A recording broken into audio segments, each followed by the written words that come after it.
What's poppin', players? Welcome back to the Two Penny Gamescast, episode 126. I am your host, Tavin Bothel, here with my good friend and co-host, Connor Elliott. Say hello to the people, Connor.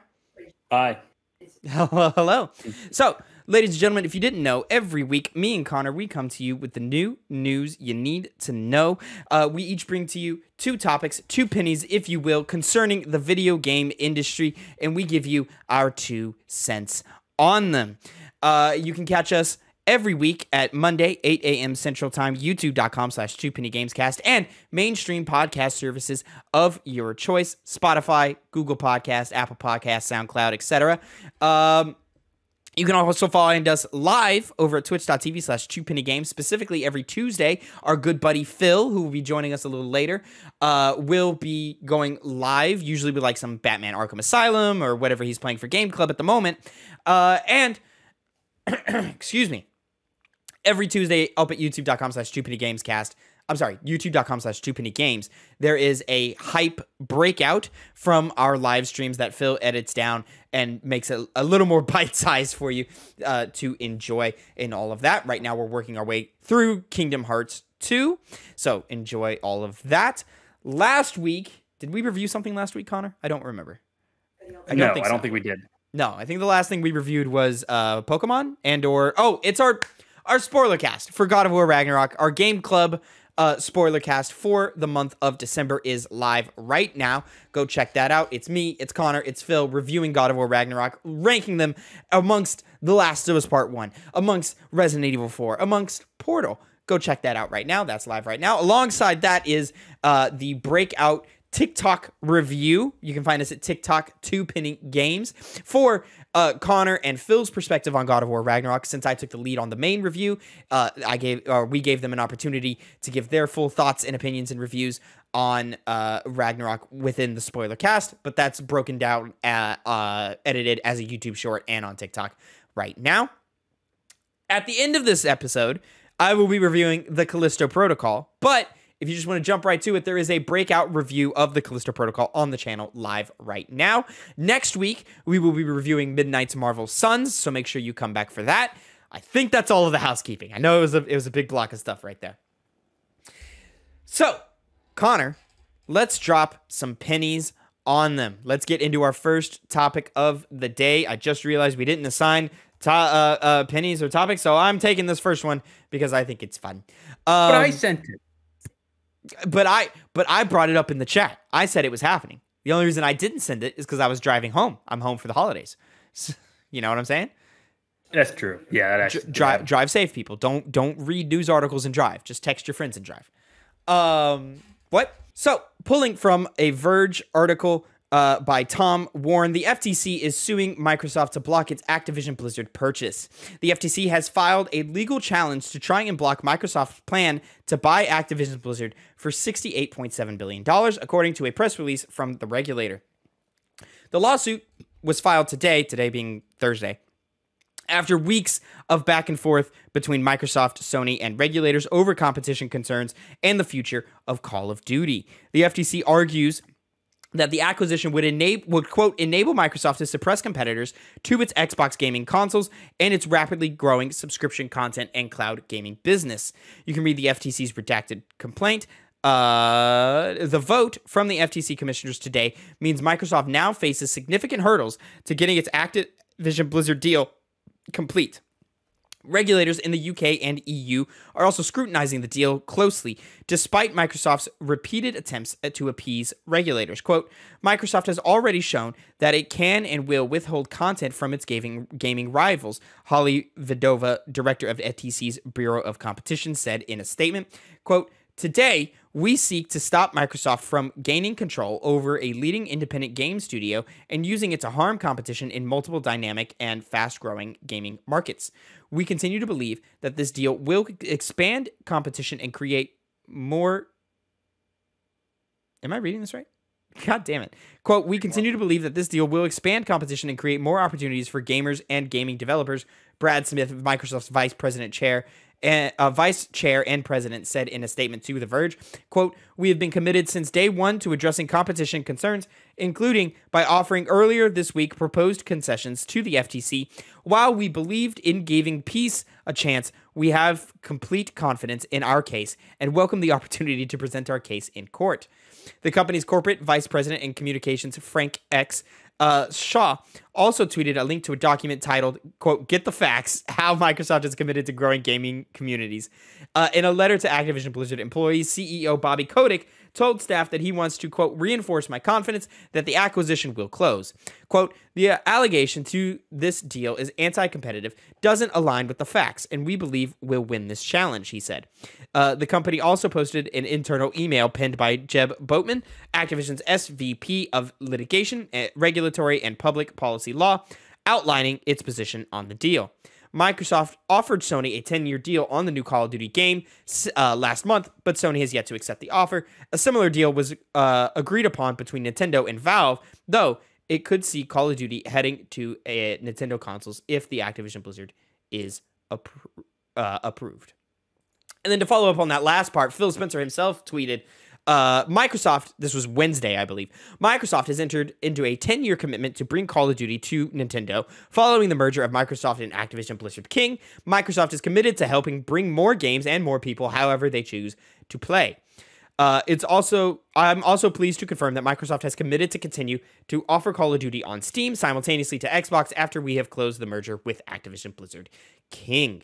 Connor, there's a whole lot there, a whole lot to step on. Where would you like to start?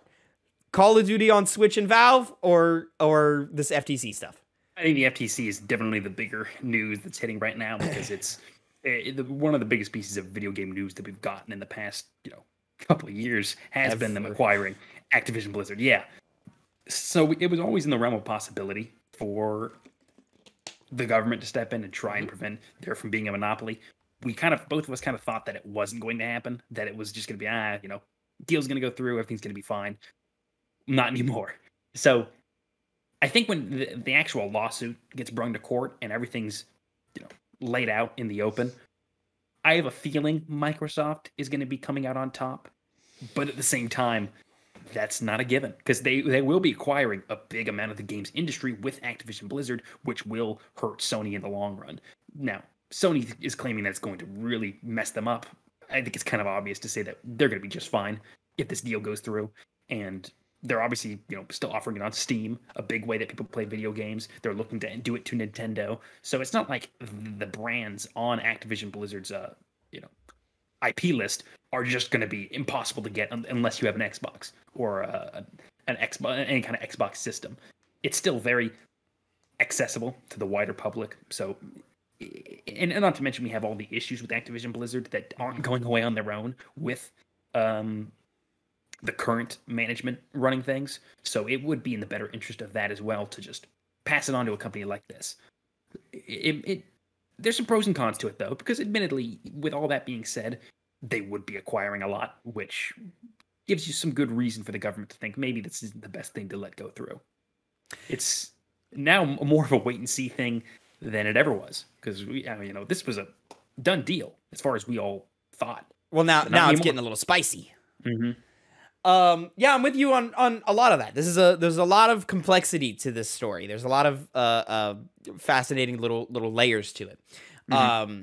First off, this doesn't mean that Microsoft isn't getting Activision Blizzard anymore. It's just a lawsuit. It'll be settled in court. It'll take 2 to 3 years, which means this whole process is going to take even longer, which means we'll be talking about this shit for even longer, which is exhausting. But we're at best in the middle part of a marathon here, so we gotta keep hustling through. I'm with you where I think Xbox is going to win this lawsuit. I think they are going to end up with Activision Blizzard by the end of it. Especially, they seem so confident there. And granted, they have to for their stock prices and so forth. But yeah, I think not undeniably, there is always a chance that the FTC will win this case, but I don't think they will. Mainly because the gaming market is so big and broad and wide that this acquisition does not make them a monopoly. The problem with it is the precedent it sets. Now, acquisitions of this size with this price tag of this impact, we're talking Call of Duty, we're talking World of Warcraft, we're talking Diablo, we're talking Overwatch, we're talking Candy Crush. Those are huge names. So now any acquisition of this size can happen again. That's where I get nervous, is if we let this one go, we let all the other ones go. All the potential future ones go. It does not, however, stipend competition between companies because of this sole acquisition. Just because Call of Duty goes to Xbox, let's remove the Nintendo deal, let's remove the Steam deal away from it. Let's say it was just purely Xbox exclusive. It does not remove competition from the industry in the first-person shooter space. You have direct competitors already existing in this space. PlayStation owns Bungie. They have Destiny. Granted, Destiny will always be multi-platform, but now you know for certain every Destiny expansion from here until the end of time will be exclusive to PlayStation in the first year. You have probably, if a Destiny 3 ever comes around, who knows if it will, Destiny 3 will probably be PlayStation exclusive. On top of that, PlayStation has created multiple studios and has had multiple efforts in increasing their multiplayer front. So that's a false narrative right there. On top of that, Xbox, Call of Duty's biggest competitors, being Battlefield and Battlefront, are both owned by EA, or have both been published by EA at least. They own Battlefield. So there are other first-person shooters in the market of some dominance. I think on that alone, the FTC is going to lose this case, try as they might. But yeah, it's where I get nervous is this case will set a precedent in this industry going forward, and it could pave the way for monopolization in this, or where everything is just owned by Microsoft or everything is just owned by Sony. But Microsoft is doing everything it can to stop it. Or to put the ball in their court. Specifically, this Nintendo deal. 10 years of Call of Duty on the Nintendo Switch? Never would I have ever thought of it. Call of Duty has not been on a Nintendo platform since 2014 with Call of Duty Ghosts. So, excuse me. So, that's super exciting. What form is it going to come in on Switch? Probably stream through the cloud, something or other. Only the people with the best internet can do it, because there's no way the current hardware of Switch can handle a Call of Duty game. Granted, there's always rumors of a Switch Pro or a Switch 2 or something happening along the line. So we'll see about that. Call of Duty on Steam. Call of Duty's never had the best PC support, so it's exciting to see that, hey, Microsoft does intend to have good PC support with Call of Duty if it does acquire it. So I think the future is bright for Call of Duty. PlayStation, you can play ball as soon as you want to play ball, but y'all are going to keep continuing to be the child who took their ball and went home. Yeah, at least we'll get a lot of topics out of this over the years, as you said. For sure. Is there anything? And then because you touched on it, yeah, I personally would like Xbox to acquire. We've been on the show talking about this forever. I would like them to acquire Activision Blizzard to hopefully clean up the workforce culture of Activision Blizzard. But just the constant wait and see. This is huge news, and I hope it means. I just hope we make the right choices here. Yeah. Well, at least the games industry always makes right choices, right? Oh, yeah, always. Speaking of which, topic number 2, Connor, your first penny of the day. Microsoft to raise Xbox first-party game prices from $60 to $70 in 2023. Again, this is from The Verge, again by Tom Warren.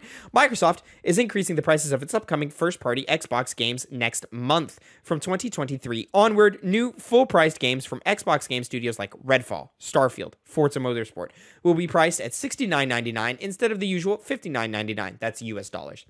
It's a price increase that matches the pricing that competitors like Sony, Ubisoft, Take-Two, all offer their own games at. Microsoft issued the following statement about price increases. Quote, "We've held on price increases until after the holidays so families can enjoy the gift of gaming. Starting in 2023, our new built-for-the-next-gen full-priced games, including Forza Motorsport, Redfall, and Starfield, will launch at $69.99 USD on all platforms. This price reflects the content, scale, and technical complexity of these titles, as With all games developed by our teams at Xbox, they will also be available with Game Pass the same day they launch.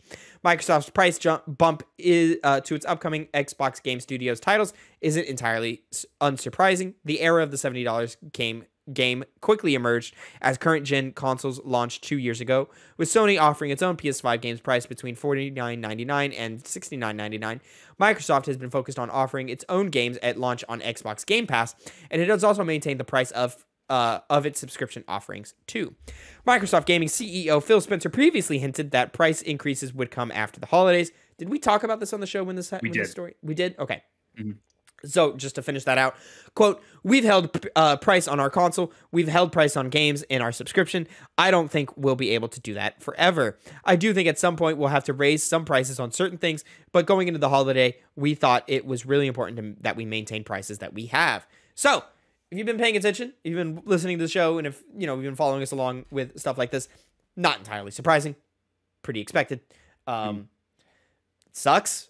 But, this is the beast of inflation. This is the beast of capitalism. This is just the problems of, industry in general. Always chasing that profit. In the modern era, chasing the profit and so forth. At least, did they say console prices are going up? They don't mention it in this article. They had before. They have before. I think they have said it. And I think it's like console prices going up everywhere except the United States. Yeah. Much like PlayStation did earlier this year. It sucks, man. At least they waited until after Christmas. That basically means nothing, though. Because we covered it on the show last time when there was that price increase from companies like Sony, and it's stupid then and it's stupid now. Video games make more money than they ever have before. Obviously the rollout argument, the weakest argument, and probably the only argument I've heard of justifying the increase in prices is, well, games haven't increased for, inflation. But which is true.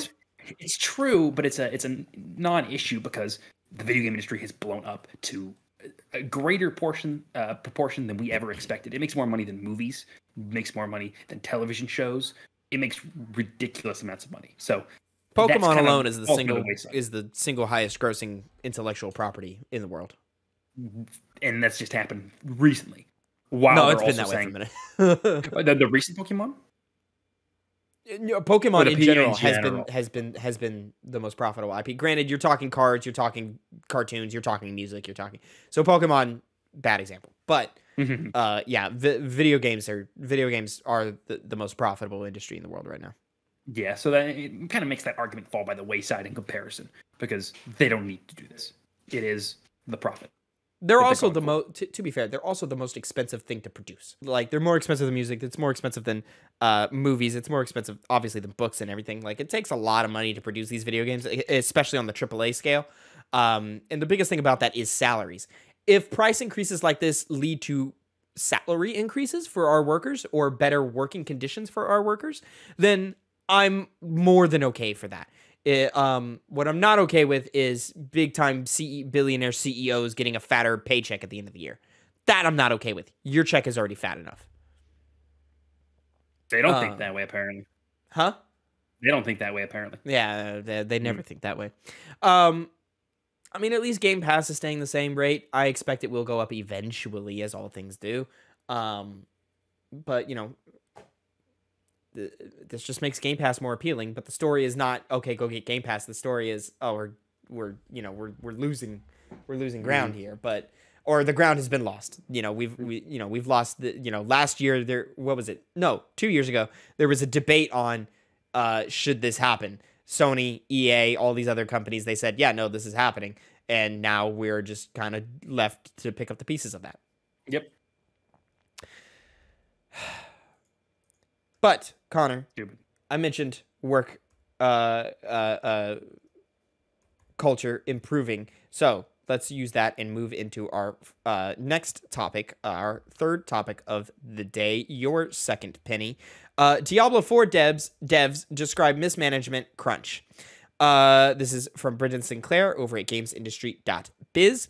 As Diablo 4 developers prepare a final push to the game's planned release date next year, a number of current and former Blizzard employees who worked on the project described a troubled development process to the Washington Post.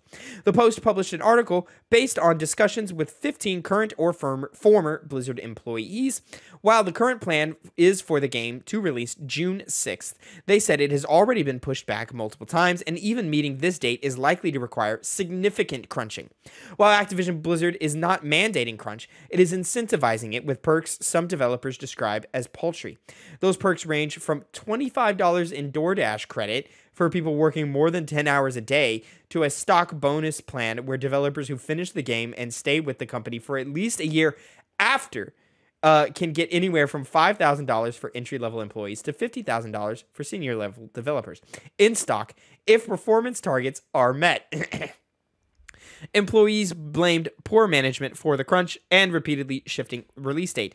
Original director Luis Barriga and lead designer Jesse McCree, both of whom were fired last August in the wake of state and federal gender discrimination lawsuits against Activision Blizzard, were blamed for not following through on discussions, abandoning features, and throwing away the work already done on them, micromanaging, pursuing certain elements of the game, and then losing interest and delegating them for others to finish, a process that would begin burning people out. Former Epic Games and Irrational Games veteran Rod Ferguson was also cited as a problem. Having parachuted into Irrational Games late in Bioshock Infinite's development, Ferguson had some reputation for getting troubled games across the finish line. However, Blizzard employees said when he joined the team in February of 2020, his big contribution seemed to be launching a Rodcast weekly Zoom meeting where several hundred people would listen to him mix addressing legitimate development issues with talk of movies or celebrities he knew. Quote, people got frustrated because we all thought he was going to come in and fix the game, one former employee said, and nothing happened. That's when you started to see this massive turnover. Other factors, developers said, exacerbated the loss of experienced developers and institutional knowledge were poor pay, unsatisfactory working conditions, and morale. After the company's gender discrimination lawsuits landed, senior leadership changed at both Blizzard and on the project itself, and Activision Blizzard CEO Bobby Kotick blamed the publisher's falling stock price not on the mounting scandals it was facing, but on the delays of Overwatch 2 and Diablo 4, which one developer said did not go over well. Shocking. For those at Blizzard Albany, seeing their former studio head, Jen O'Neill, promoted to co-leader of Blizzard and then resigned months later, saying Activision Blizzard refused to pay her the same as co-leader Mike Ybarra, was a further blow. Quote, you're like, man, I feel like I'm working for the bad guys, one woman who formerly worked at Blizzard Albany said. Quote, I feel like any work I do is tainted by this name. A Blizzard spokesperson told the Post, quote, as you may know, game development in general, and Diablo 4 specifically, follows an iterative process where the scope evolves over time. Production on the game is going extremely well. Overtime is voluntary and limited to specific teams. We regularly survey the team on their professional well-being, and the latest results are the most positive they've been in years. Sure. Yeah, sure. Dude, we believe you. This is right off the back of Diablo 4 previews went live this week, and everybody was super positive. And then the next day, this story launched. And this is honestly what I would rather talk about, because I care more about the people than the fucking toy. Yeah, and this is on the backdrop of what we were just talking about with the FTC acquiring Activision Blizzard. FTC, Microsoft acquiring Activision Blizzard. I think this is just a perfect example of what Blizzard is like when they keep going on the way they are. They are not a good company. Nothing's changing. With all the controversies they've faced in the recent years, nothing changed. Obviously, this is a case like we have all these people inside the company talking about how bad they're treated and how bad their benefits are, if you could even call them that. And then you have them come out and say, no, we're it's coming along great, and we're all, we're treating them well, and everything's going good. We're very positive. And it just sounds empty, because it is. Because it doesn't mean anything. Because you can't trust a single word that comes out of this company's mouth. You can't. Everything, you should just take the opposite of what they're saying and recognize that as truth. Because it's probably the reality of it. That's not even a joke. It's just I know. I love when you get in your extremist bag, though. I mean, I'm right there with you, man. Like, this has been well documented at this point. We know what's happening over there. It's an Activision Blizzard studio. This is not surprising. No, it's unfortunate, especially because Diablo 4 seems like it's going to be a great game. I'm not going to personally play it because of these reasons. I imagine you're on the same wavelength. I mean, we've ducked out of things like Call of Duty, things like Overwatch 2, and et cetera, because we just don't feel like giving Activision Blizzard space for this type of stuff. Like, every time they're brought up, they should be brought up alongside all of the problems that they have. And as much as I would love to praise the work of these hardworking developers, I can't do it in good conscience when so many of them are suffering. I know. It's like the woman said. I feel like any work I do is tainted by this name. I hate to tell you, it is. It totally is. It really is, and it's so unfortunate because these are quality games that are coming out of these studios. You know, people seem to really like Call of Duty Modern Warfare 2. Diablo 4 is getting great previews. People still like Overwatch, I think. Even though they took out characters that had been in the game for years because they had to balance. Who got taken out? Temporarily. May. Temporarily with May. And I think Torbjorn also did. Some other character did. Yeah, but I mean, that's for balancing issues. But what game exists out there where they just say, like, we have to take this character out? What fighting game have I ever played, or Smash Brothers character you played where they just took them out? League of Legends does that weekly. League of Legends isn't a good example of a good company who does things well, especially when Overwatch has been being made for years and they still have problems. And they didn't. And this is on the backs of them also not even having a campaign, which is one of the big things they were professing. Yeah, that got delayed. It's all stupid. You can't give these guys the benefit of the doubt at all. Though I feel bad for the workers who just have to carry this weight of the bad management practices. I mean, I think you're being a little hard on Overwatch, but I agree with the sentiment at least. Yeah, and then I guess to like dig into some of the details of this story, the perks for working overtime, $25 in DoorDash credit. Are you fucking kidding me? A couple $1,000s of stock. Oh, stock. Great. That's fantastic. Like, this company makes billions of dollars. That does nothing for. Yeah, that's really, and especially with the conditions that they have to work under, and man, them having to work their asses off to hit this June 6th date.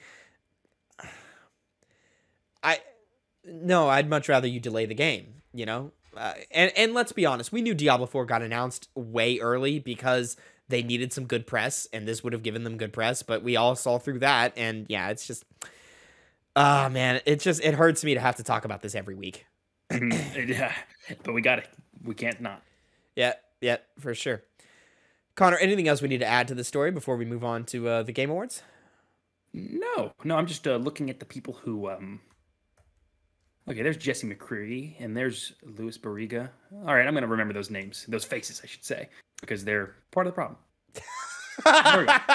No, they don't work there anymore. I'm just. Yeah. Where did they go? Exactly. Yeah.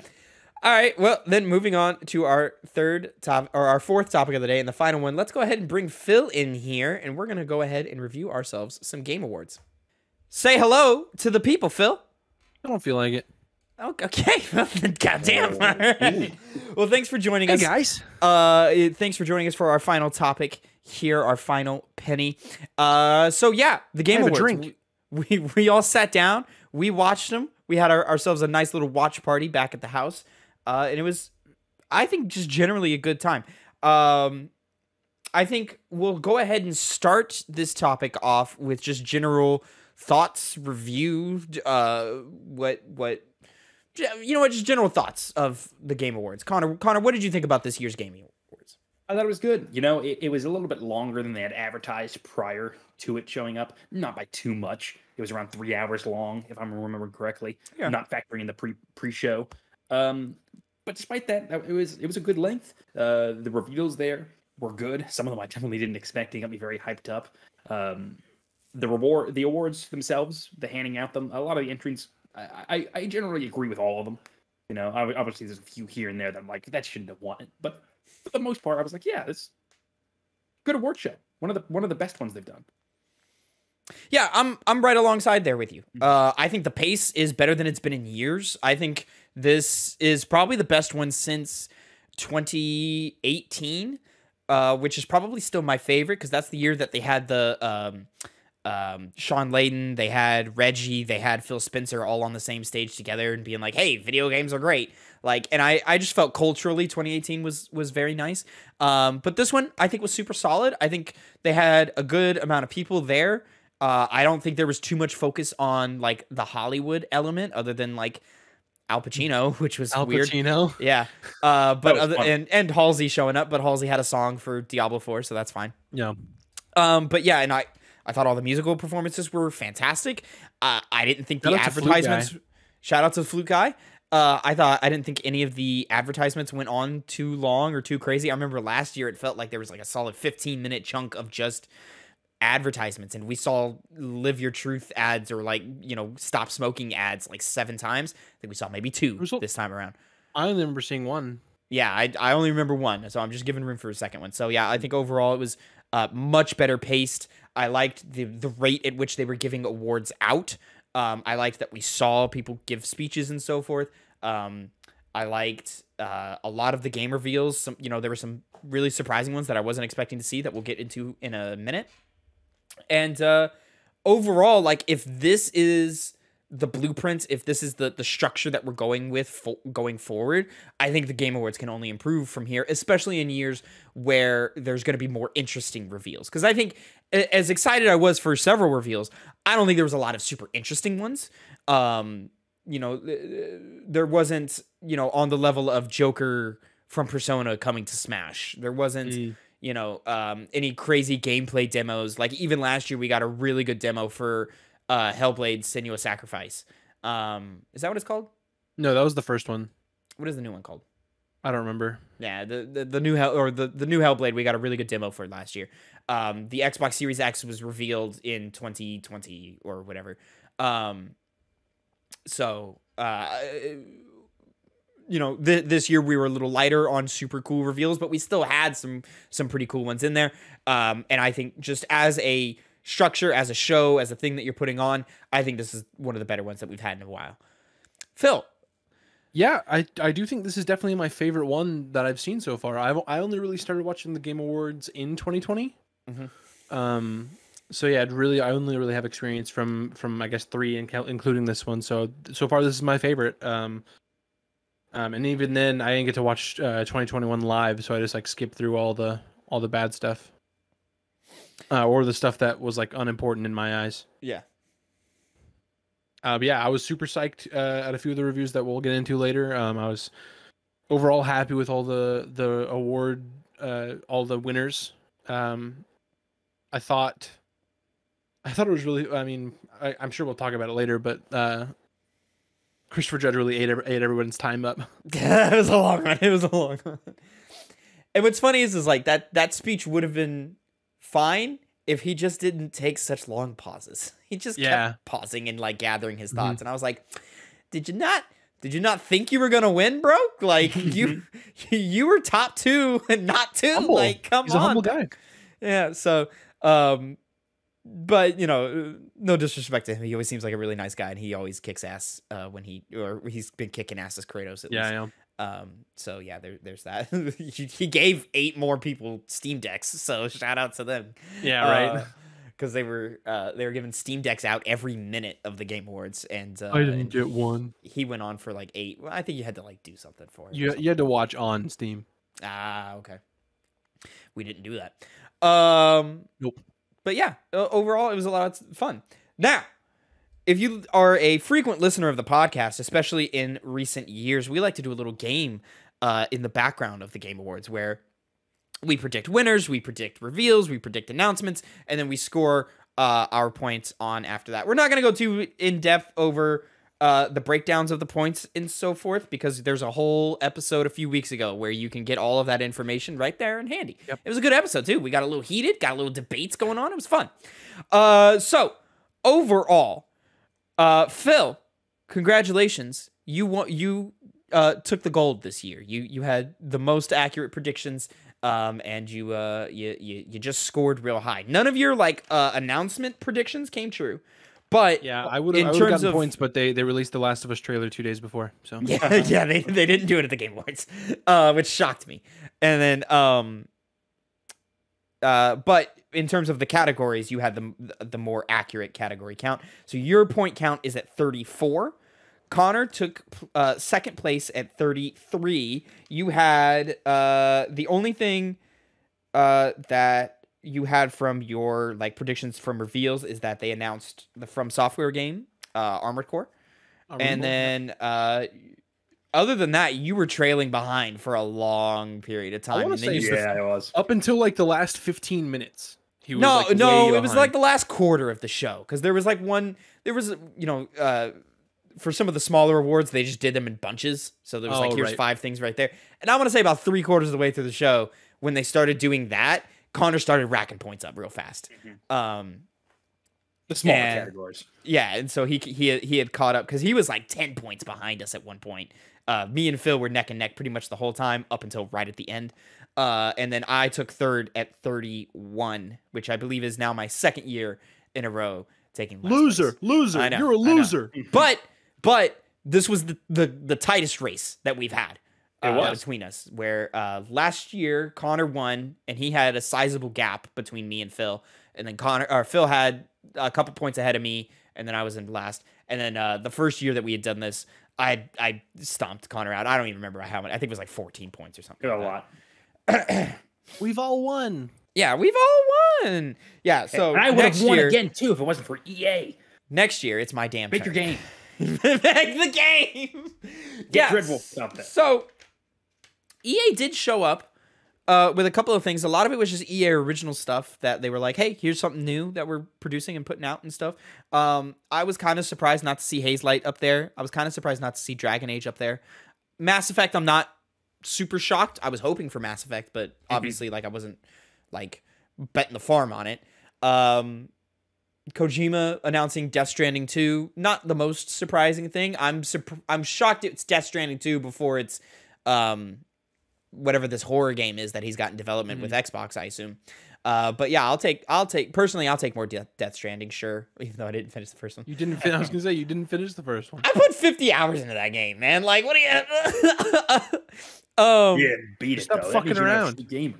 It's so long. That's the point of the game, isn't it? You just build things. No, you deliver mail. Postman Pat Simulator. Yeah, it's great. It's good. It's not great. And then what were some things like based in our predictions and stuff? Nothing from Naughty Dog, which was kind of surprising. I was really expecting Last of Us Factions to show up.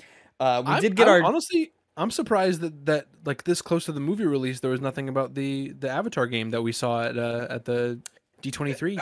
You know what, Phil? I honestly, looking back on it when I looked at before we started watching, I thought that was a lock, and then nothing happened. Especially because Avatar was there last year. So yeah, I'm with you on that. Was it Avatar? I thought it was Ark that was there last year. They were both there last year. Oh, okay. Yeah. Starfield no show, not the biggest surprise to me, but I would have liked to have seen it.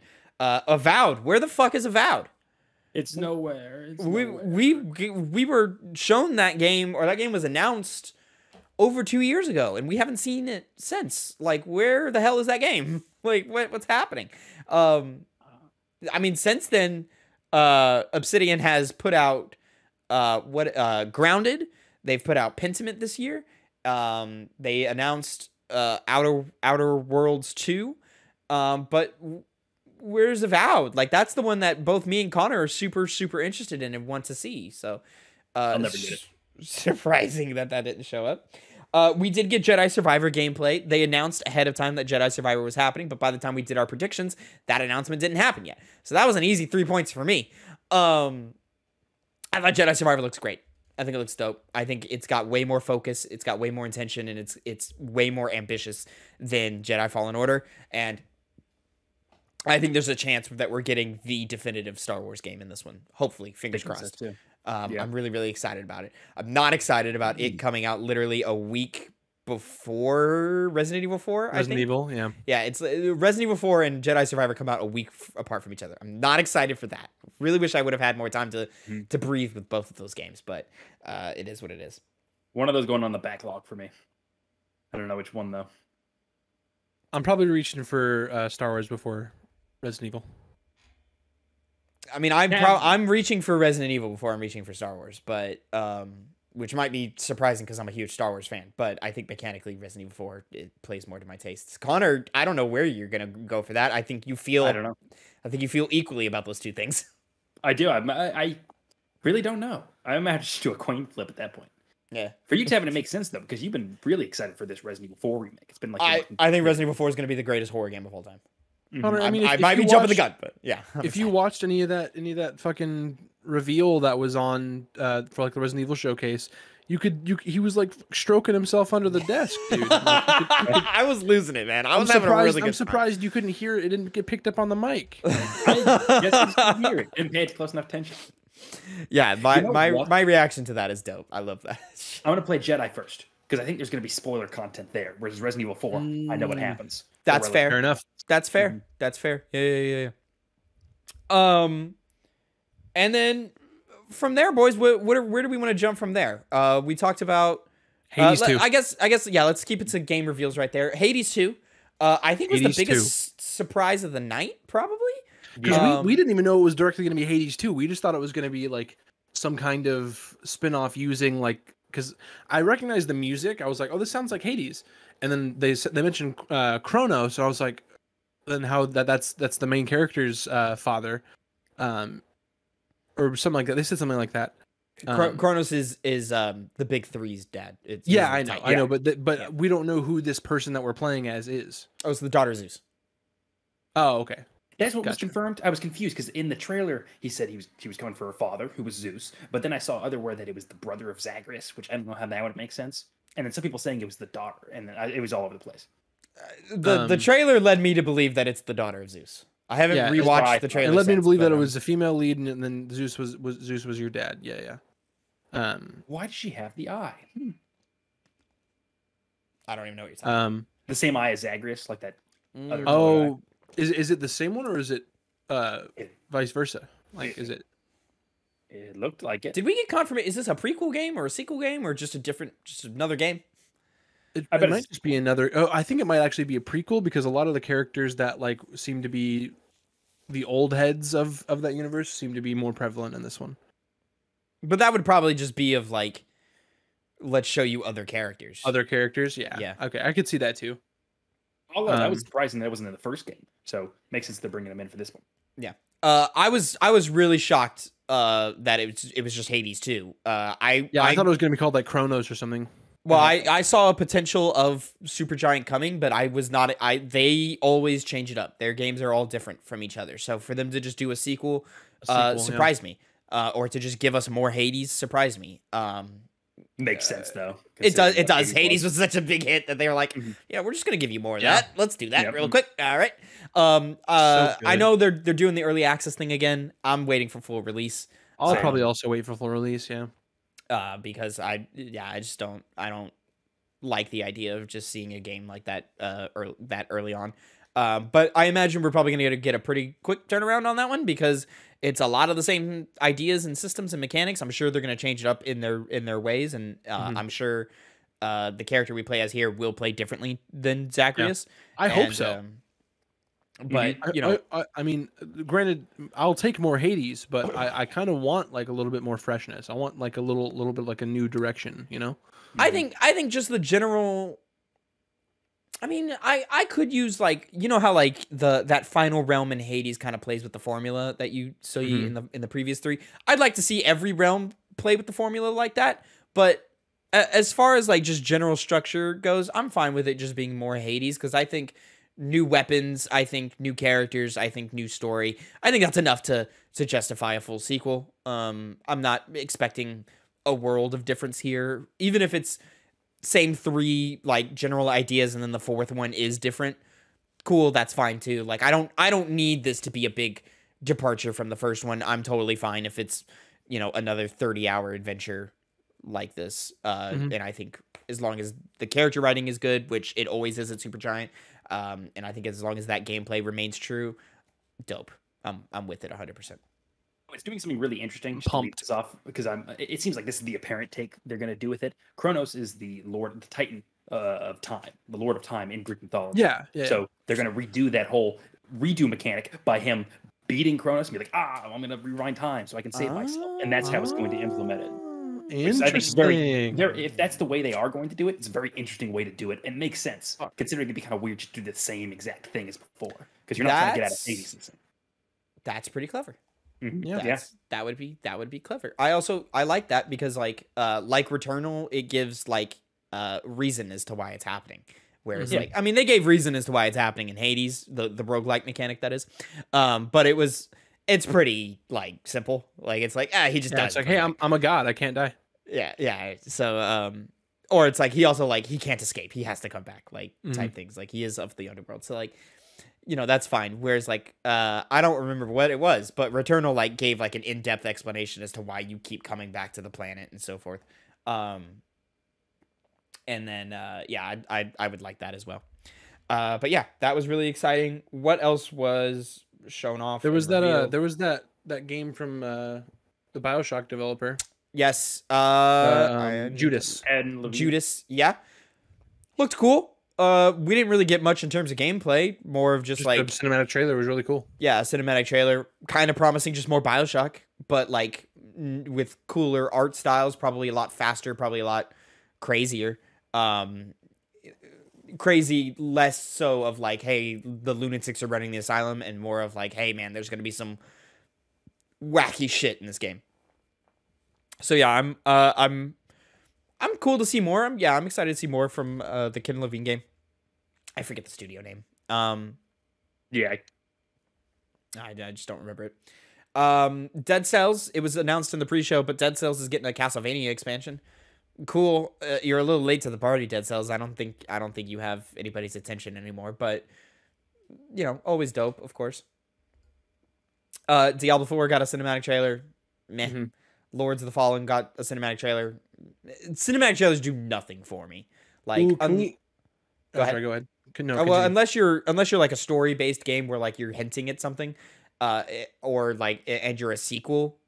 Specifically, like I just do nothing. Like that is nothing for me. Like a cinematic trailer for Mass Effect would do more for me than for what we're seeing with Diablo, than what we're seeing with Lords of the Fallen, because it's like, well, give me a reason to be interested about your game. Diablo less so because we know what Diablo is. But there were other games that was just like, here's some cool CGI, and I was like, yeah, that is some cool CGI. What is your game? Yeah, I don't. Can we talk about those things are cool. Cinematics are so cool. They are cool. Can we talk about the Kevin Conroy dedication that they did for Let's Kill the Justice League? Yeah, Suicide Squad, Let's Kill the Justice League. Batman's in it. Probably could have predicted that, but Kevin Conroy, who did pass away last month, is playing Batman. As far as we know, this is going to be his last role, last turn as the Jeff Keighley did confirm. Yeah, it's Kevin Conroy's last performance as Batman. Yeah. So, little disappointing in my opinion that it's in this Justice League are the villains type thing, which I think at this point is pretty played out and generic. But like, what are you gonna do? It just came on so surprisingly. Yeah, I know. But like, also like, just in general, I'm tired of Superman being evil. Like, can we just have good Superman, please? Like, Superman is a good character. He's compelling. He is interesting. What if the good guy was the bad guy? Yeah, no, it just does nothing for me. But Suicide Squad is vaguely interesting to me. Like the few glimpses of gameplay we've had, I think have looked solid. Rocksteady did great with the Arkham trilogy. It's just a shame that WB just can't catch a break first with Arkham Origins, which just came out and was fine, and then now Gotham Knights just not really hitting the mark that they wanted. No, did that I called dibs on Captain Boomerang when we play that. Yeah, it's totally fine. You can have that. Shark. I think I'm happy we're getting into our roles here. Everybody knows where everybody's gonna be. I just don't know if I'm gonna be Deadshot or Harley Quinn. Yeah, probably Harley Quinn. Is on PC? Is that where I'm assuming we're PC or PS5? I'll probably be playing on PS5. I was planning on PlayStation, yeah. But we live in the modern era where you can probably play wherever you want. We'll see. Play anywhere. We'll see. If it's crossplay, yeah. Anything else that happened? I should have pulled up a list of things that happened. I have it. There was that Mario Bros. The Mario Brothers movie. Yes. Clip that was released. Yeah, the Mario trailer. I thought it was good.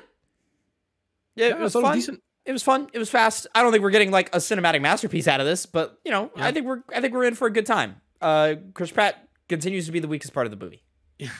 I was really he into is. the that they interwove the theme for the OST. Yeah, and they played it with like, you know, orchestra and had different like segments and stuff and like tweaks to the theme, but the theme was there. Yeah, I was right there with you where I thought it sounded great. I think the animation is solid. I think the voice cast is doing a really good job, other than Chris Pratt. Some of the jokes I thought were a little childish, but it's a kids movie. It's an so- Illumination movie. Yeah, and Illumination, where like Illumination just doesn't have those beats nailed down as well as like a Pixar does. Beautiful so- animation. Oh, it looks great. It looks fantastic. Yeah. So, but I think this is gonna be a really big look for them. Granted, they have big movies already, but this one is gonna be, this one's gonna have the sauce. So I hope they bring the goods on it. Yep. I'm excited for that. We have the Tekken 8 confirms the return for Jun Kazama. It means nothing to me. Doesn't mean anything to you guys. Yep, true. They got the DLC announcement for Forbidden West, Burning Shores. Yeah. Okay. Yeah. Frozen Wilds was all right. I'm sure this will be good. You know, I'm sorry. I just don't care about Forbidden West. We got Crash Team Rumble. Oh yeah. Multiplayer game. Phil, tell me how you're feeling about this. Honestly, whenever I got I saw the Twitter for Crash Bandicoot. He was like, "Hey, so what are you guys doing tomorrow, the day before the Game Awards?" And I was super hyped. I was like, "Oh my god, new Crash Bandicoot!" And I'm gonna be honest, I was a little disappointed.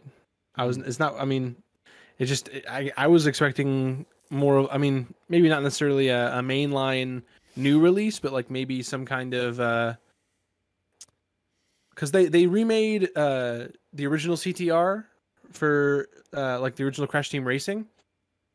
So maybe I was thinking like maybe like a Crash Tag Team Racing remake or like or something like that. But yeah, it's just a different game. I'm also kind of annoyed that it's also shorthanded to CTR because it's Crash Team Rumble. Well, now That's you gotta a little change. annoying to me. Now you gotta change your acronyms. Your CT Yeah. Rum or your CT Race. Yeah, it's just that's just obnoxious to me. I mean, but the game looks fun enough. Like what they showed, it just looks like it's some kind of 4v4, like not necessarily like when I say party game, I don't mean like it's a board that you go around and there's mini games. I just mean like there's some kind of like goal scoring mechanic where like you like I guess you steal points and wumpa fruit and stuff. And It would be fun on the couch with your friends, like Yeah. not so much the internet. Yeah, it didn't do anything for me.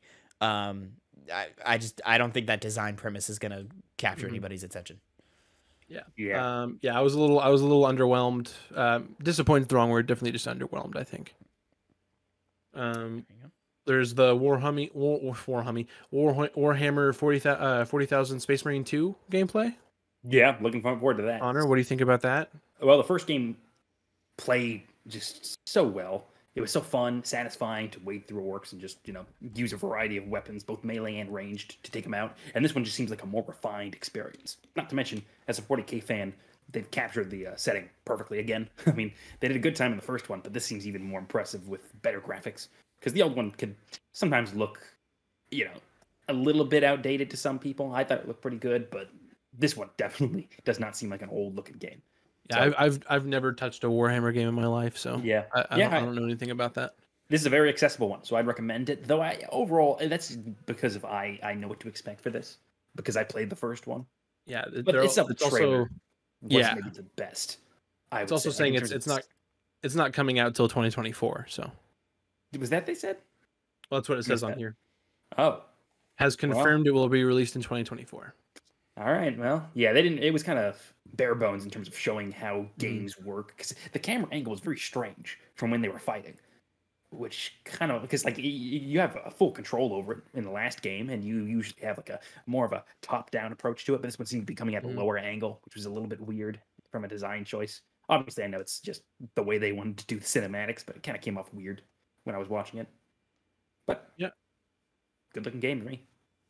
We've also got the creator of Celeste's next game, Earthblade. Oh yeah, that looks good.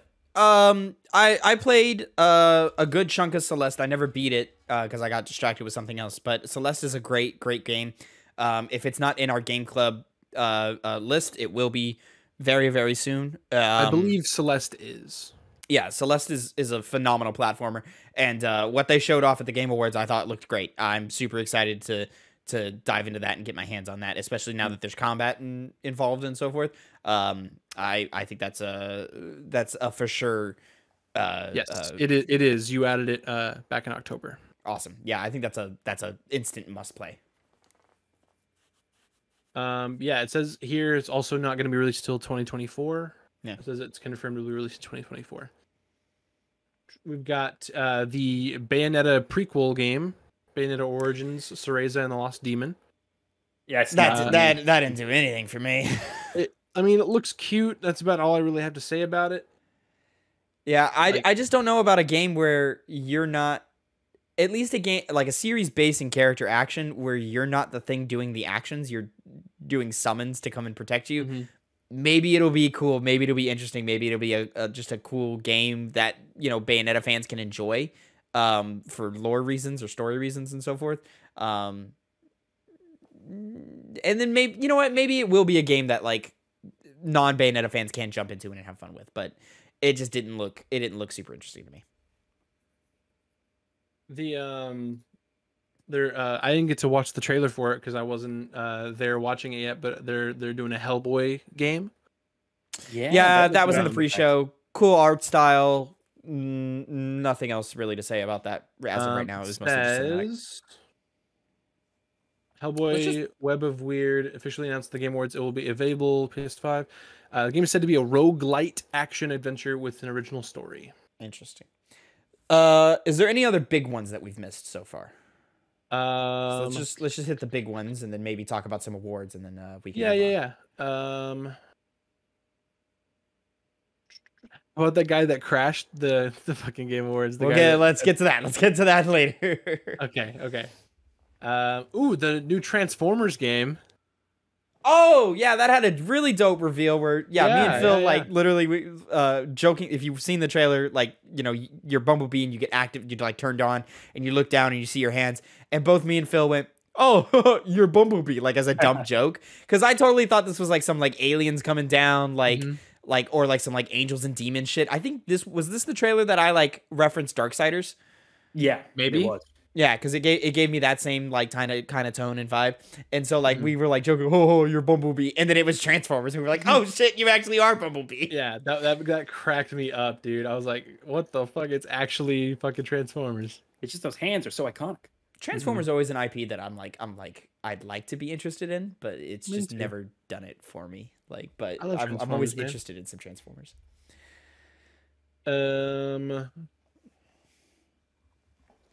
So, let's go ahead. Emblem DLC. Yeah, I don't care about that. Ooh, Among Us Hide and Seek. Oh yeah, the hide and seek game mode where you're just kind of a dude just running around killing everybody while they're trying to do the things. Look neat enough. It's not neat enough for me to turn Among Us on, but you know. Yeah. That's the end of this list I have here. Okay, sweet. So let's jump into some awards real quick, gentlemen. Most anticipated game, Zelda. I don't think that surprises anybody. Nobody. Stray took a whole bunch of awards. Other than that, it was all about God of War and Elden Ring. So, I mean, what like Stray taking both best indie and best debut indie. Ludwig took content creator of the year. Ludwig. Splatoon 3 best multiplayer. Best family game, fucking Kirby. Family game went to Kirby. That surprised me. What's funny is I even saw a TikTok of somebody going like, "Oh, best family game, Lego Star Wars," and they were like, "Fucking Kirby, come on!" Like, I think I saw the same TikTok. That's funny. Yeah, I still say that like Lego Star Wars is a better family game, a game that you can play with your family than Kirby is. But I'll just that doesn't matter. Shout out Marvel Snap winning best mobile game. That was a slam dunk. I don't think anybody was expecting anything else. Bayonetta 3 took best action game over Sifu. Yeah, that was annoying. It wasn't super surprising though. And then I mean I don't know.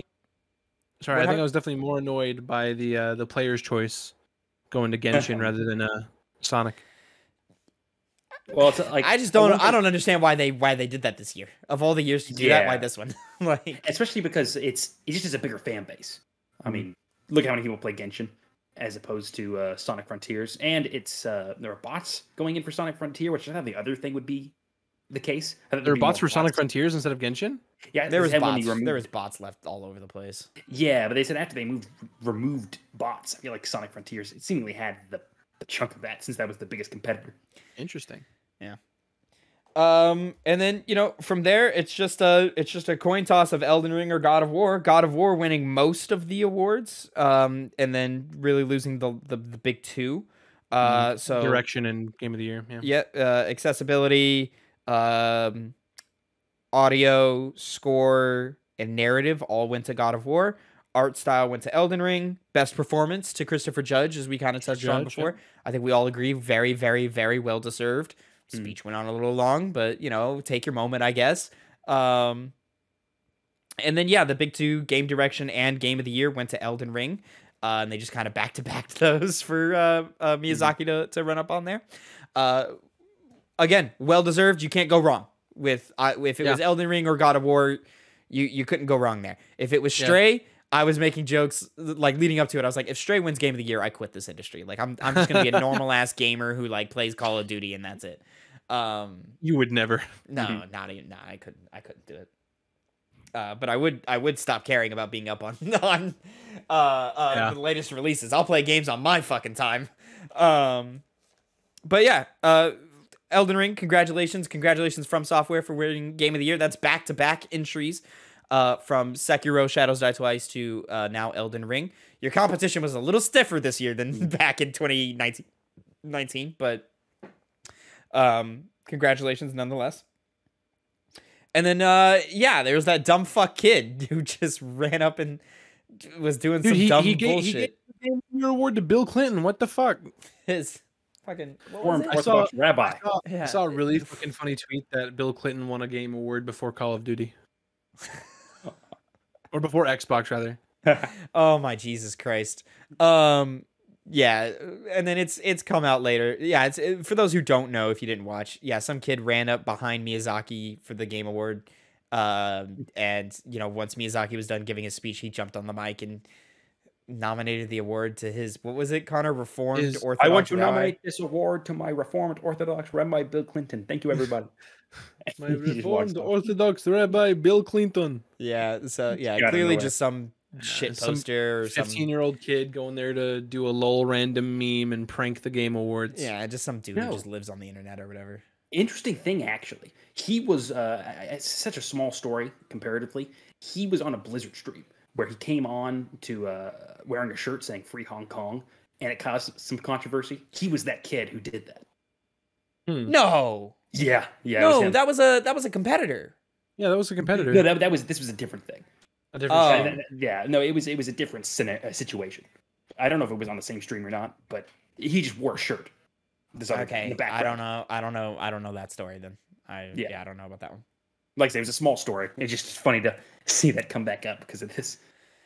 It just seemed like just some shitty kid or whatever trying to be cool to his friends or whatever. And, anyways, unfortunate that even has to be a talking point. Security escorted him out. Jeff Keighley tweeted that he had been arrested, but there was no arrest record shown or anything. Thank God. Why? Thank God this wasn't some fucking psycho that was like trying to hurt people. Yeah. Oh, for sure. Yeah. I mean, Game Awards has good security. They won't like Alana Pierce, who attended the Game Awards, had a sword with her outfit, and she was like, "Yeah, they wouldn't let me bring my sword in. It was a prop sword. It wasn't a real sword." So what? Okay, that with you saying that, I think that's just an example of how bad the security is and how stupid they are. Because let's be honest. Let's get serious for a second. There have been many situations throughout all of the world where someone will be up on a stage doing something and then they end up getting assassinated, or attempted assassinations happen, where small things go wrong that don't make it happen. But people sometimes are able to just easily approach these stages and do these kinds of things, as this kid. My point was that it was hard. It was nearly impossible to get a weapon in. Yeah, but that doesn't really matter when you can just walk up because they're not going to catch everybody. Yeah, it's a kid who was sitting in the front row, bought his ticket, was fine the whole time up until he decided to be a dumbass. It's the same thing as like someone going to a sporting event and running on the field. Yeah, but he wasn't all the way. First of all, he went up on the stage during the entire acceptance speech, and no one noticed him. And he did come down the aisle, so he didn't. Yeah, he was not in the front row. Yeah. Was he not? Oh, okay. Well, I mean, he was just the aisle and snuck in behind the. Yeah, I mean, he was right behind them, entourage. so like it was just hard to notice that was happening. And then like once like this is the award of the night, you don't want to interrupt the speech being given by the winner and so forth. They escorted him off as soon as it happened and so forth, and they took care of it. And you know, thank God everybody was safe. But you know, I think that was the appropriate thing to do. Well, I think in the next time maybe they should be more careful of that and not care so much about the sanctity of the award ceremony as opposed to someone walking up and doing who knows what. Because like I said, this is obviously innocuous. He had no bad intentions, but all you need is one person with a bad intention, and this could have gone completely differently. Way different, yeah. Well, I think that's where the security in the front, where like they search you, you know, brisk you, make you walk through metal detectors and empty out your pockets and so forth. I think that's where that comes in. But I mean, you're right. Shit can still happen, but yeah. Mm-hmm. But the whole thing's more just kind of a funny thing anyway. Yeah, it was crazy. It is. It's unfortunate that it now has to be attached to Elden Ring, but like, you know, I think for the most part, people are just kind of having their jokes, but we take the rest of it pretty seriously. And yeah, you know, how many maidens did that guy have? What happened? How many maidens do you think that guy had? None. Yeah, I don't think that he's 15. No maidens? Anyways, ladies and gentlemen, that is going to be it for our Game Awards talk. So we're going to go roll it right into my Callisto Protocol review. I've been playing it. We're going to let Phil go here at this moment. And then it's just going to be me and Connor having a little chat about Callisto Protocol. You can also catch the breakout review for Callisto if you haven't already. It's attached to this podcast, and you're about to listen to it in a few minutes, so don't go anywhere. But until next time, have a great time. Phil, say goodbye to the people. Bye-bye now. Welcome back to a 2-Penny Games review, this time for the Callisto Protocol. I am your host, Tavin Bothel, here with my good friend and co-host, Connor Elliott. Say hello to the people, Connor. Hello, how you doing? Hello, hello. So, ladies and gentlemen, I have been playing the Callisto Protocol. I beat it the other day, and it's unfortunate to say, but I think the Callisto Protocol is frustratingly disappointing. This is a game that I thought was clearly a Game of the Year contender based off of all the marketing and demos that we had seen. And then as soon as I had gotten my hands on the game, it just did not click for me at all. I think its biggest issue is by far its emphasis on melee combat, and with its combat being focused on a new take on a dodge mechanic that I just think plain doesn't work. It doesn't feel good. I feel like I get hit when I shouldn't have, and almost every single time that I died in this game, which was a lot, it never felt earned. It never felt deserved. It never felt like I learned anything. I was just constantly frustrated at the game, yelling at the game, angry at the game, and it didn't feel good to play. On top of that, I don't think its narrative or its story is anything interesting. It's pretty generic, and its final moments are some of the most disappointing. It's one of the most disappointing video game endings I've played in a while, with one of the worst final bosses I've played in a long time. There is just so much promise with the Callisto Protocol, and I don't think it's a terrible game, but I just cannot recommend it. Mm-hmm. Go ahead. Oh, I was gonna ask. Was it at least scary? No. Some good horror elements? Oh, No. that's that, and that might be its even biggest. Its biggest offense is that it is, for a survival horror game, I don't feel like I'm surviving, and I'm never scared.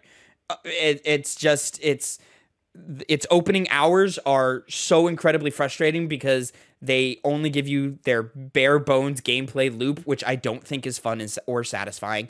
And they do that thing that some video games do where there are core mechanics and core abilities and moves that are very much important to gameplay that they don't give you until a few hours in. So these and it's a short game. It's only about 10 hours long. At least that's about how long as it took me to play. 10 to 12, somewhere around there. And And I just think, where was I going with that? Its core gameplay loop, I think, just fails to be entertaining. And those opening hours where you don't have those very important abilities, leads to just so much incredible frustration, and anger. Like, I was just constantly getting annoyed at the game. My first play session is up on the channel right now, youtube.com/2pennygames, where you can see me react to the first hour of the game, and I leave that game session going, ooh, I don't know about this. I'm going to keep going and keep trying, but I really don't know. And I'm afraid, the first, I'm going to say 3 to 4 hours of this game, I was really just dragging my feet through and forcing myself to play. And then it does the thing where, like that, it flips, and then suddenly I'm too powerful. Suddenly I'm not worried about anything. Suddenly I'm not conserving my ammo. I'm not worried about how much damage I'm taking. I'm not worried about how many enemies are in the next encounter. It went from I feel helpless in a bad way to I feel too powerful. And I think both of those things are the exact, like, pits that you fall in when walking the tightrope that is a survival horror video game. And it fell into both, where, like, in the opening hours, I was angry because I didn't feel like I had a chance, and I didn't feel like the game was being fair. And then in the last half of the game, I felt like the game just wasn't hard. But at the same time, every single time I died, from the beginning of the game to the end of the game, I never, ever felt like it was my fault. I never, ever felt like I screwed up. I never had that feeling of, damn it, I died because of that. Okay, I know what to do now. Never did that happen. It was always like a, fuck, really? Okay, fine, whatever. And also, in the last quarter of the game, which is just like an enemy gauntlet where they just throw waves and waves and waves of enemies at you, it's just annoying to go through. I think in my 10 to 12 hour run, there was 1 hour where I had fun. And it's this hour that you're looking at right now, where I was like, you know what? I'm actually kind of having a good time. The story was starting to ask questions that I was interested in. But then they immediately dropped those questions and started asking other questions that I was not asking, and I was not interested in finding the answers to. And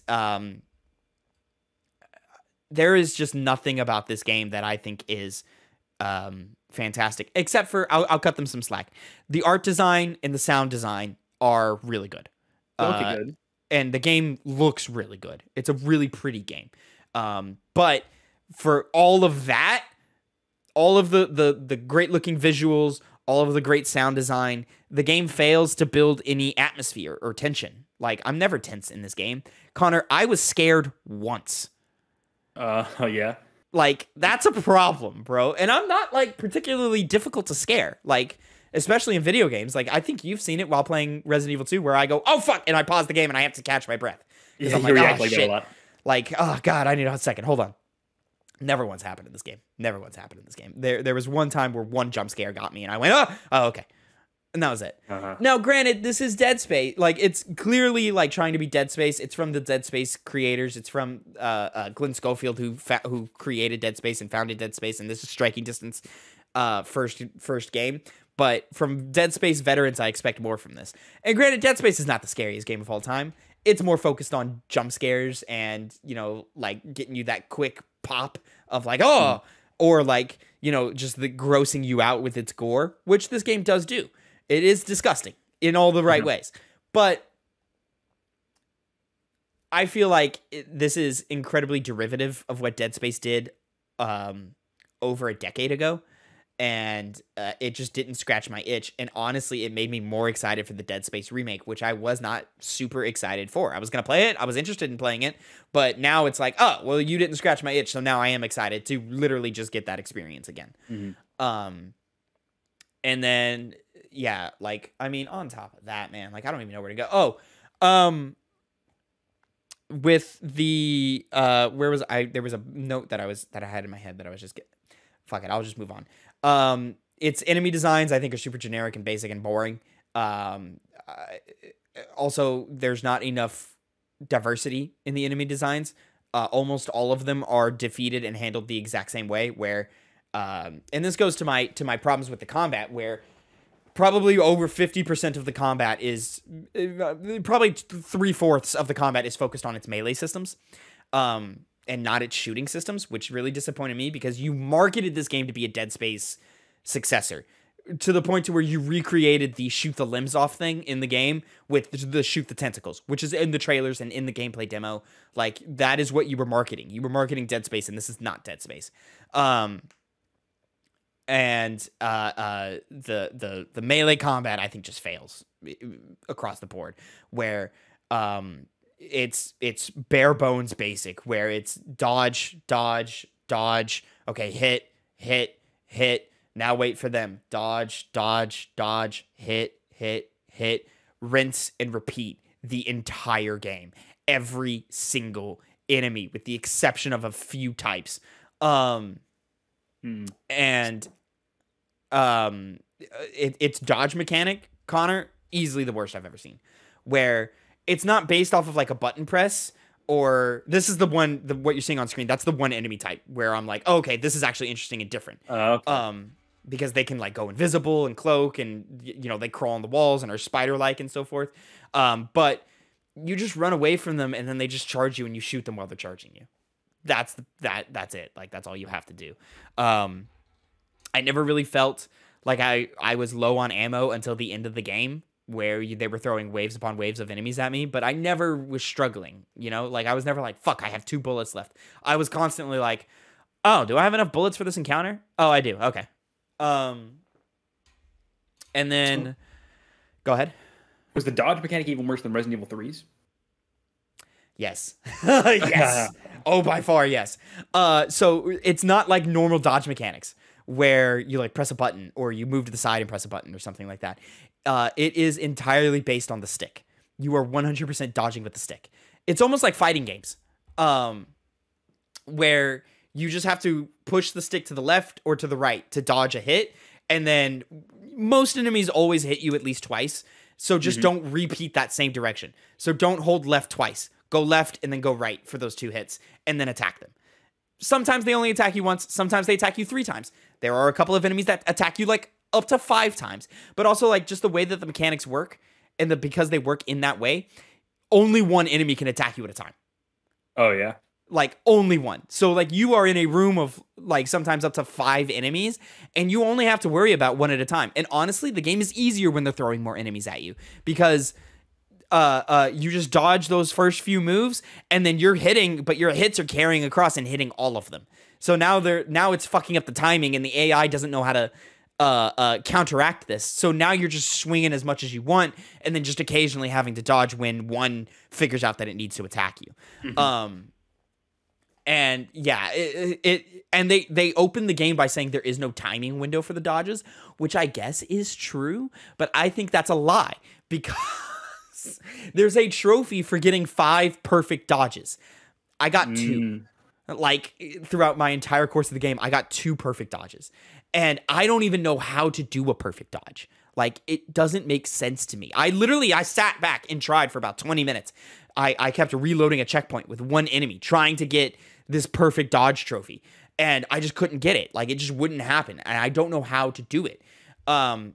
Which I'll admittedly could be the fault as a player, but I think it's mostly the fault of the game design, where often, sometimes I dodge, I do exactly what the game tells me to do, and I get hit anyway. So what am I doing here? Like, what is the problem here? Where, like, it was horribly inconsistent. I never felt like the game was giving me enough information to where I understood what was happening. And every time I got hit or every time I died, I was constantly just confused as to why it happened. I also want to talk about... Go ahead. Since I played Dead Space recently, Dead Space 1 and 2, those games look a lot more interesting and entertaining than this, by far. It seems like you really are just dodging and doing basic attacks, and it looks like it almost glitches out whenever you go to melee to gun. Like it properly seamlessly go between those 2 things. Yeah, I just don't think from a design perspective, I don't think these elements work. I commend them for trying something new. But this is clearly a video game that everyone is going to look at. Other devs are going to look at and go, okay, that's new. That's interesting. what works, what doesn't work. Okay. It doesn't seem like this dodge mechanic, which is the core mechanic of the game, works. So we're not going to do that. I commend them for trying. I commend the experimentation. That's how you get better games later on down the line, is you have games that don't work. It's funny. I've always, the way I've put it in my head is God of War Ragnarok does not have 10 out of 10 combat. It does not have 10 out of 10 story. It does not have 10 out of 10 level design, you know? But pretty much everything sits about an 8. And because everything is at an 8, the entire game gets lifted up to a 10. Nothing in this game hits a 7. So, like, probably every mechanic of the game, other than the visuals and the audio design, are probably sitting at about a 6. And because so much of it is sitting at a 6, the game is a 5. Like, you know what I'm saying? Like, does that kind of make sense the way I'm putting that? No, yeah, I get it. Yeah. And yeah, I was continuously super annoyed. This little like force power they give you, also a thing that is super overpowered, where like as soon as I got it, I kind of stopped worrying about enemies and I just started throwing them into spiked walls and stuff. You can see here, I'm just waiting for those cloaked enemies to charge me so that I can pick up an explosive unit and just throw it at them. But I also found that this mechanic super frustrating as well, because it would often pick up it would pick up something that I'm not trying to pick up. Like I would try to grab an enemy and instead it would grab like a small little crate that's at their feet. And I'm like, I wasn't even aiming at the crate. Why did you grab that? They also don't give you enough like energy for that power for it to remain a useful thing in combat. The most effective way is what you just saw, where you dodge, hit. The tentacles pop out, which I want to talk about the tentacles for a second. The tentacles were meant to be the Dead Space, like shoot the limbs off type thing, where like when the tentacles pop out, shoot the tentacles off so that the enemy dies faster and doesn't get stronger. There's like a whole mutation subsystem in this game where when the tentacles popped out, you're now on a timer. You have to defeat that enemy before the enemy mutates. And when they mutate, they get stronger, they take more hits, they do more damage. They function exactly the same. It's just now instead of, 3 combos, you have to do 5 combos. You know what I'm saying? Yeah. And when I say combos, there's no combos. You're just pulling the right trigger every time. There's no like, let me there's no like, let me play around with mechanics or anything like that. There is a heavy attack. I used it twice and I just never felt it was very useful. And, yeah, see, literally, it's just charging, then you fucking shoot. Yeah, Anyways. yeah. So, you have no choice but to shoot the tentacles. But it's not like, you're not like shooting off individual tentacles like you are in Dead Space. You're just shooting them once. And usually the tentacles either pop out of the head or pop out of the chest. So you're just shooting them center mass one time to kill them. And then they die. That's it. So, and once the tentacles are introduced, almost every enemy pops tentacles all the way to the end of the game. Tentacles come up about halfway through the game, and then they carry all the way to the end.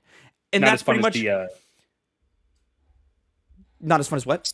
Sorry, didn't mean to cut you off mid-sentence there. Not as fun as like the Las Plagas from Resident Evil, who you just No! kind of God, no. This game wishes it was that. This game... And this is another thing. This game pulls obvious inspirations from... Dead Space, obvious inspirations from Resident Evil 4, obvious inspirations from The Last of Us, and it fails to do anything, even on par with any of those 3 games are doing. Granted, I'm talking about 3 of the greatest games ever made, but like, you're the people who made Dead Space. And Resident Evil 4 has been around for a minute. Like, I am severely disappointed in this game.